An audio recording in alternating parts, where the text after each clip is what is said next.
O ministro Cristiano Zanin, ele julgou um habeas corpus apresentados pelo Zucco a favor de todos os presos do 8 de janeiro. A decisão foi alvo de uma matéria do jornal Metrópolis, que chamou atenção pela sua celeridade. Será que o Zanin deu voto favorável ou contrário aos presos do 8 de janeiro? A gente vai explicar para vocês nesse editorial. Também ainda nesse editorial a gente vai se debruçar sobre uma matéria da revista Oeste. Pois bem, a OAB, depois de muito se silenciar, pela primeira vez parece estar tomando uma postura. Exigiu que no próximo julgamento sobre o suposto golpe, um representante, das prerrogativas dos advogados estivesse lá. Mas foi a primeira vez que a OAB falou em prejuízos irreparáveis à defesa dos advogados. Essa fala da OAB pode levar a um pedido de anulação dos processos.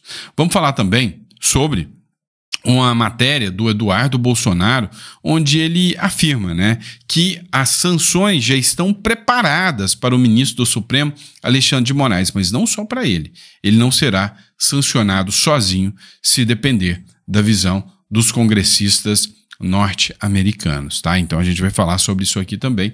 O Deltan Dallagnol traz um vídeo interessante sobre um racha, Ele titulou o vídeo como uma treta no STF, mas será que realmente é isso que está acontecendo?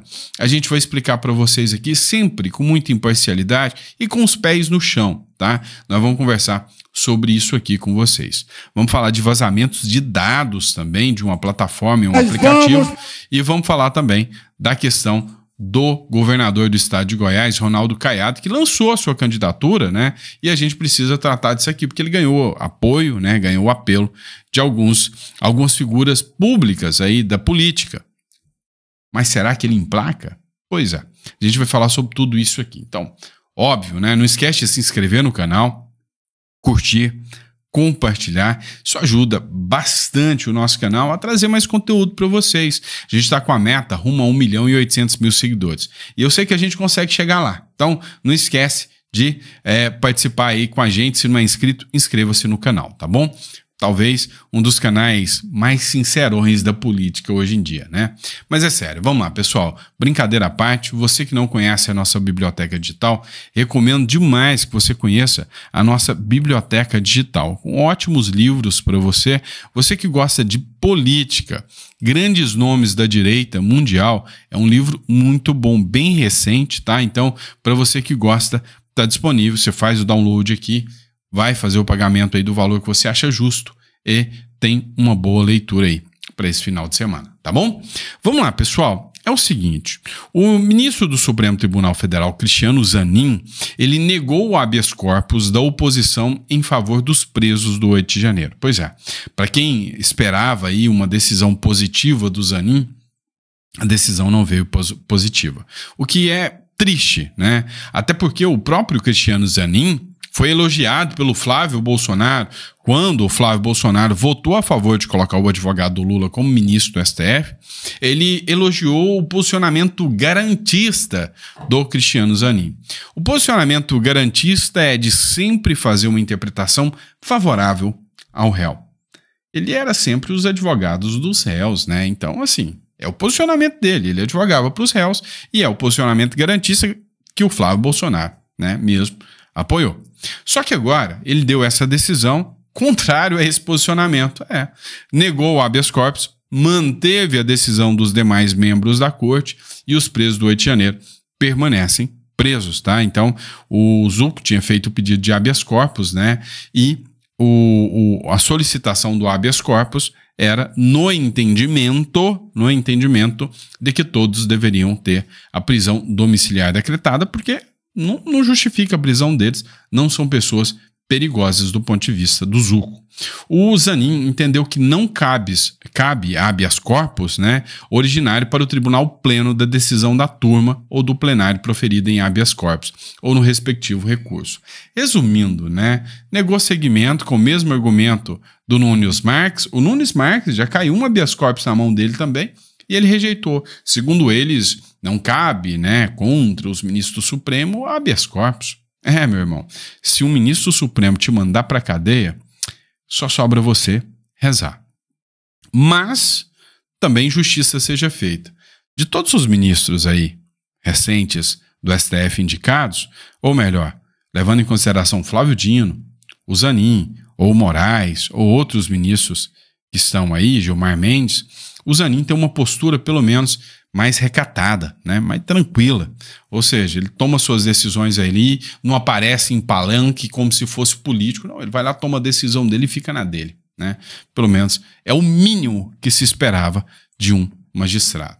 E aí vem o ministro Alexandre de Moraes, né? Que agora recebe um pitaco da OAB. A OAB alerta Moraes, só alerta Moraes sobre prejuízos à defesa dos acusados de golpe.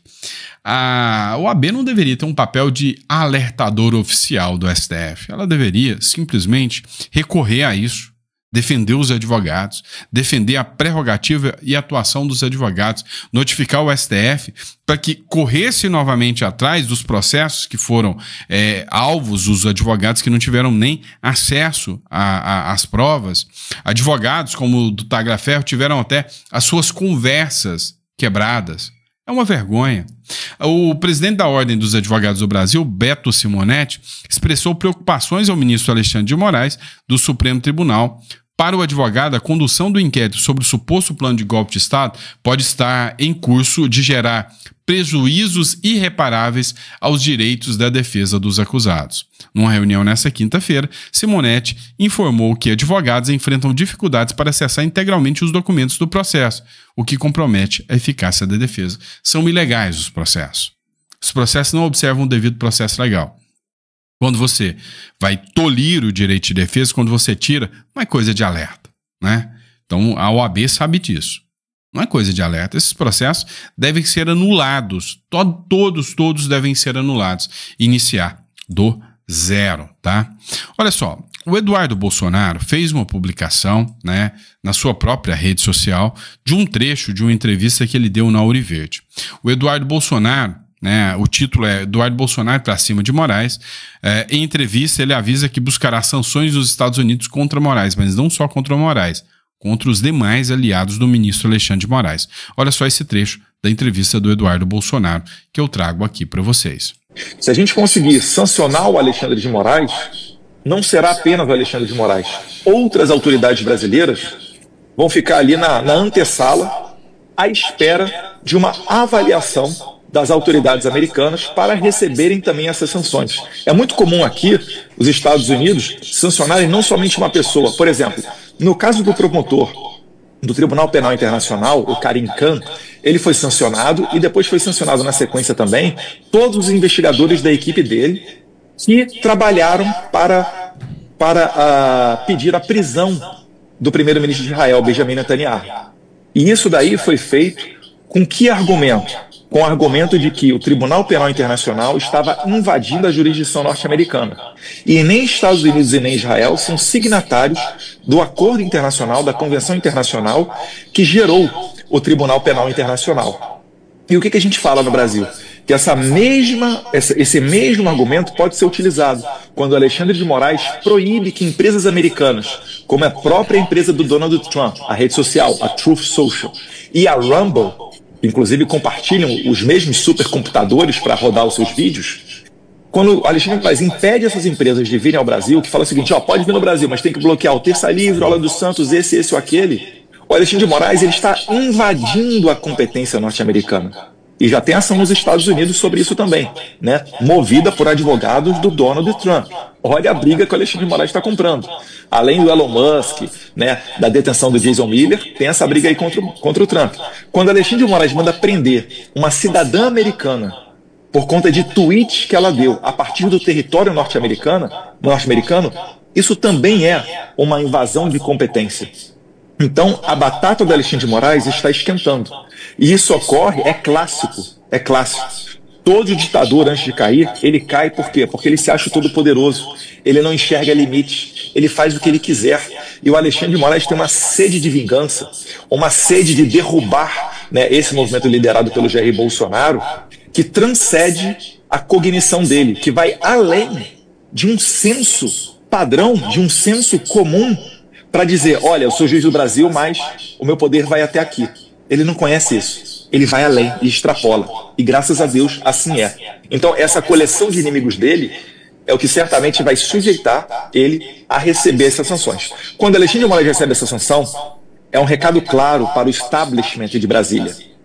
E aí você vai dar o argumento, você vai dar a pressão, né, associado às pessoas na rua, porque se ninguém for para a rua, esqueça. Isso é uma pauta que vai durar 1, 2 dias de imprensa apenas.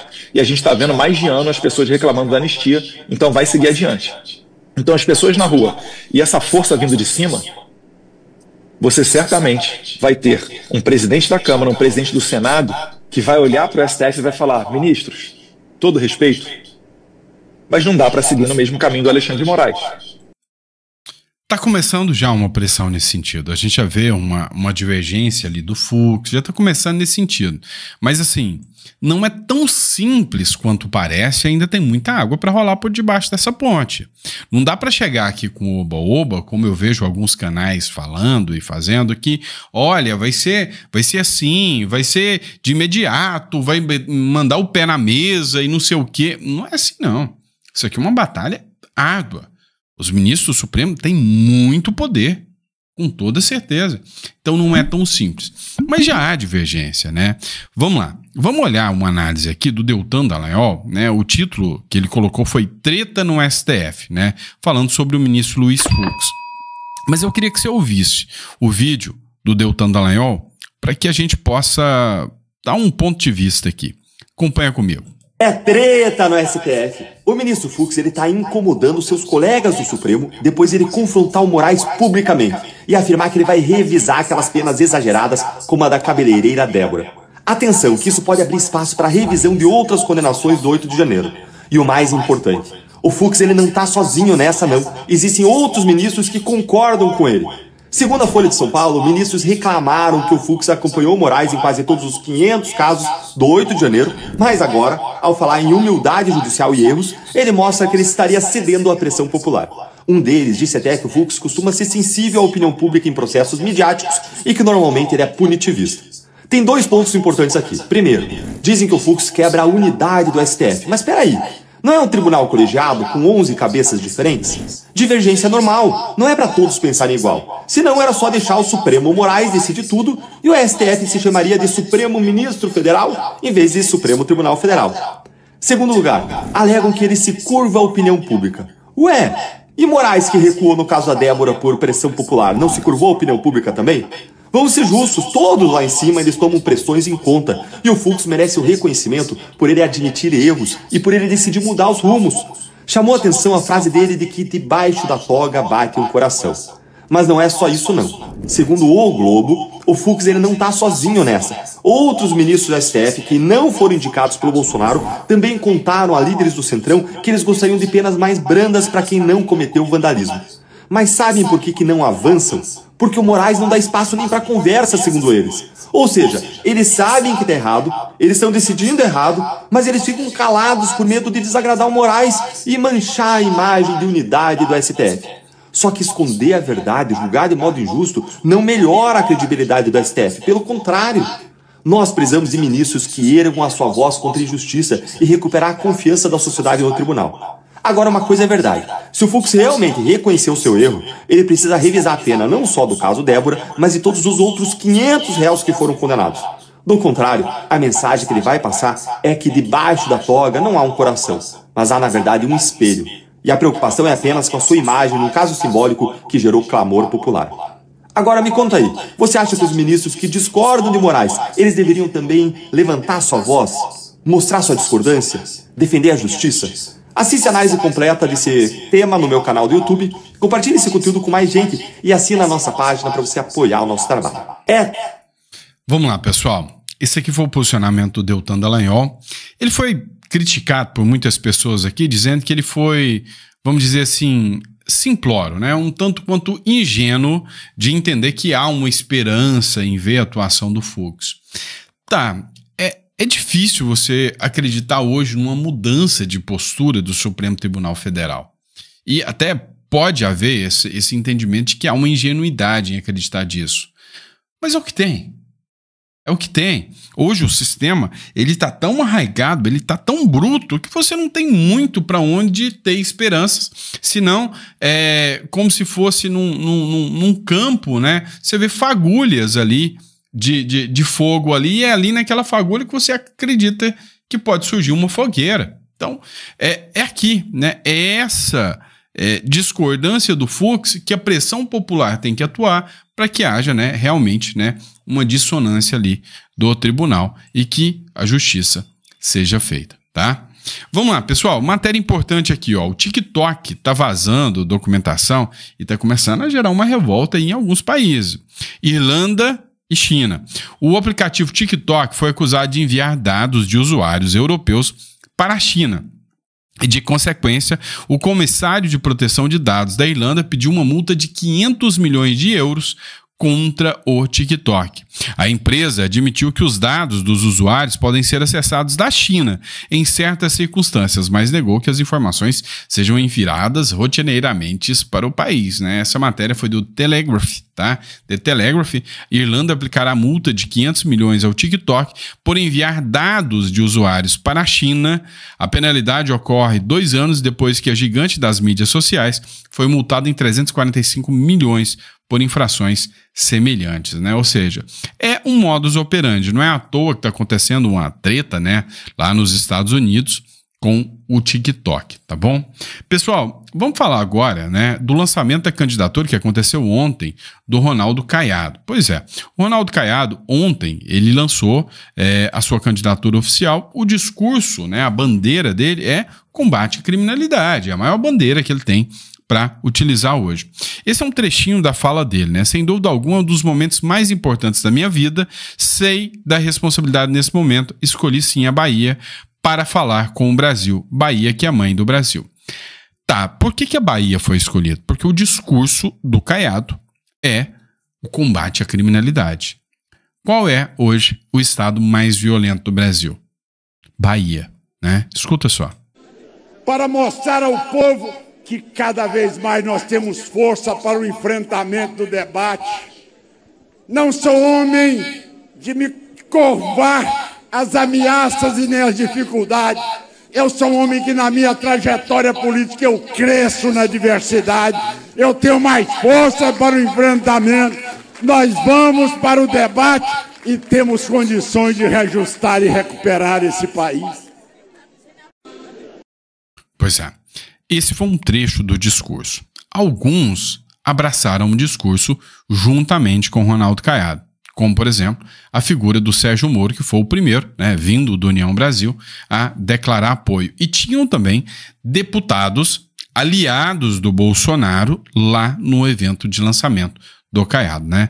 O Moro defendeu o Caiado para presidente, tem discurso duro contra a criminalidade. Em Goiânia, os indicadores são muito melhores do que na maioria dos estados do país. O governador tem um discurso firme contra a criminalidade. É isso o que a gente está precisando agora para esses 4 anos a partir de 2027. E hoje é o dia em que a Bahia virou Goiás e Goiás virou Bahia. E que o Brasil está aqui presente para aclamar e começar uma longa caminhada para colocar Ronaldo Caiado na presidência da República. Não sei se vocês viram, logo atrás do Moro estava o ACM Neto ali, né, um aliado também do Bolsonaro das últimas eleições. O próprio Sérgio Moro foi aliado do Bolsonaro, né, no segundo turno das eleições. Mas aqui a gente tem que entender uma coisa. Eu sei que você não gosta muito do Caiado, mas o discurso do Moro é certo. Os índices apresentados em Goiás, e isso a gente tem que ser efetivo, de todos os governadores do estado, do Brasil, governador de estado do Brasil, o Caiado realmente na segurança pública vem apresentando números amplamente satisfatórios. Isso é fato. Isso a população goiana aqui sente na pele. Mas só isso não é suficiente mais para mudar o roteiro.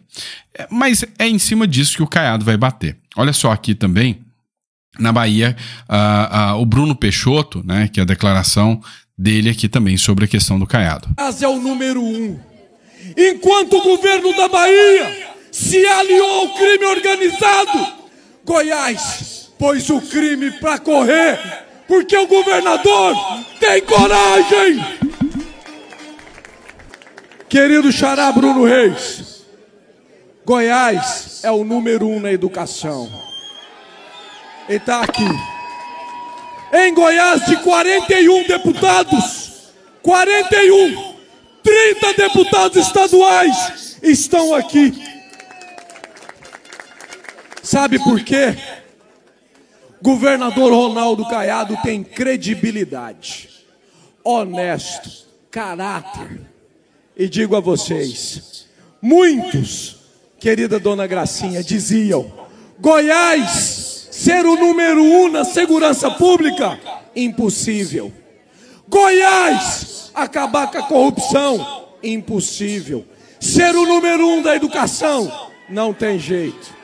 Hoje, aqueles que diziam que era impossível, Goiás é o número 1 do Brasil. E em breve, com Caiado presidente, o Brasil será o número 1 no mundo. Pois é, você viu discursos acalorados, mas não adianta nada se não se alinhar a outros pontos também, né? Como é, sem sombra de dúvidas, um dos anseios da população, os abusos e os arbítrios do judiciário. Então, enquanto o Caiado não alinhar também esse discurso, esquece, não vai ter essa força, tá? É óbvio, né? Tem indicadores altamente positivos no estado de Goiás, isso é fato, tá? Isso é fato. Quem conhece Goiás, eu mesmo saí do estado de Goiás, morava fora, saí daqui em 2000 do estado de Goiás e regresso ao estado de Goiás porque eu vi uma diferença. O estado mudou e muito. É um outro estado. Está se tornando um polo econômico, uma potência gigantesca. Isso é fato, tá? E isso aqui não é à toa que 85% da população goiana apoia o Caiado. Mas não basta isso. É igual o Tarcísio, tá? E, no final das contas, vou ser sincero, é conhecido aqui dentro de Goiás. Tem um Brasil inteiro lá fora, do qual ele não é tão conhecido assim. Pouca gente conhece o estado de Goiás como ele é, tá bom? Abraço, pessoal. Fiquem com Deus. Grande abraço, tá? É sempre uma honra e um prazer estar aqui com vocês nesse sabadão trazendo conteúdo, tá bom? Abraço. Fiquem com Deus.